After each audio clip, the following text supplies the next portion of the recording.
Продолжениот викенд екипа на телевизија Кочани го искористи да го посети градилиштето на браната Речани, каде се вршат последните подготовки за почеток на пробивање на тунелот низ кој ќе се насочи водата од Оризарска река, за да се овозможи суво корито за копање на темелите на браната и нејзина понатамошна изградба.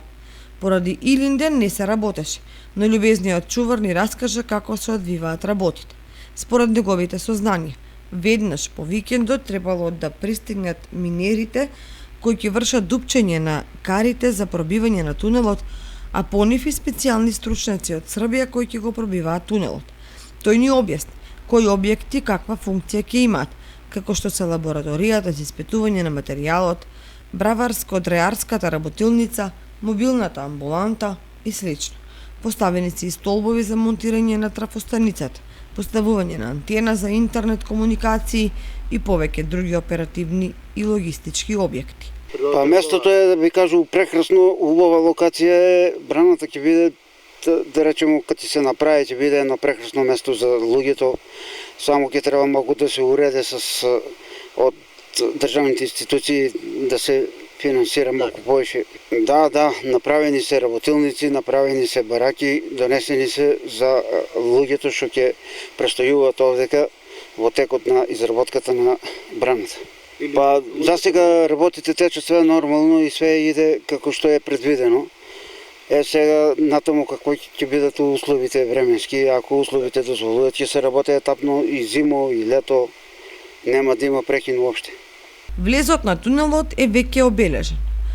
Поставена е соодветна арматура, што значи дека минерите можат да стигнат во комплексната кампања. Позади мене е локацијата, односно местото, стартната точка каде што ќе започне дупчењето на тунелот преку кој ќе се скршнува водата од голема, односно од Црна и од Бела река, за да може да започне самата изградба на акумулацијата Речани.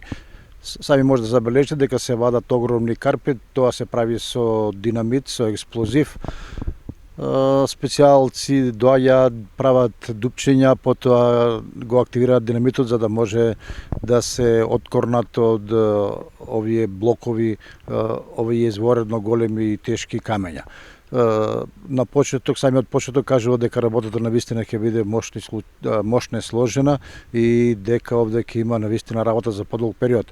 Неофицијални информации велат дека овде ќе доаѓаат стручњаци и од Србија кои се специализирани за пробивање на вакви тунели, за да може да се направи целата подготовка околу стартот на изградбата на телото на браната Речани.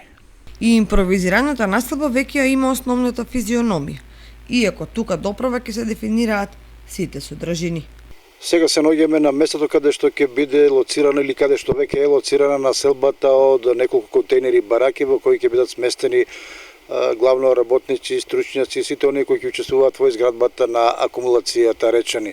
Овде според кажувањата ќе ги има сите оние неопходни содржини кои се потребни за да функционира на таква населба, со трапезарија, со бања, со ред други простори кои ќе овозможат луѓето да навистина да живеат нормално, за да можат да ги извршуваат своите обврски. Неофицијално да знаеме дека и ќе се работи на почетокот и во 3 смени за да се постигне што поголема динамика во напредувањето на изградбата на самата акумулација. Нешто подолу се наоѓаат работилници во кои сигурно ќе работат стручњаците кои ќе произведуваат, кои ќе врзуваат железо, кои ќе ги прават сите оние конструкции кои се неопходни за еден таков комплексен објект кој е капитален и од кој се очекува да ја препороди Кочанската котлина. Дека Оризарска река, која се формира од Бела и Црна река, во овој дел од течението исклучително чиста и бистра, зборува одговорот на чуварот, кој на нашето прашање дали има вода за да ја згаснеме жетта, ни покажа да се напиеме од џубурливата масалница.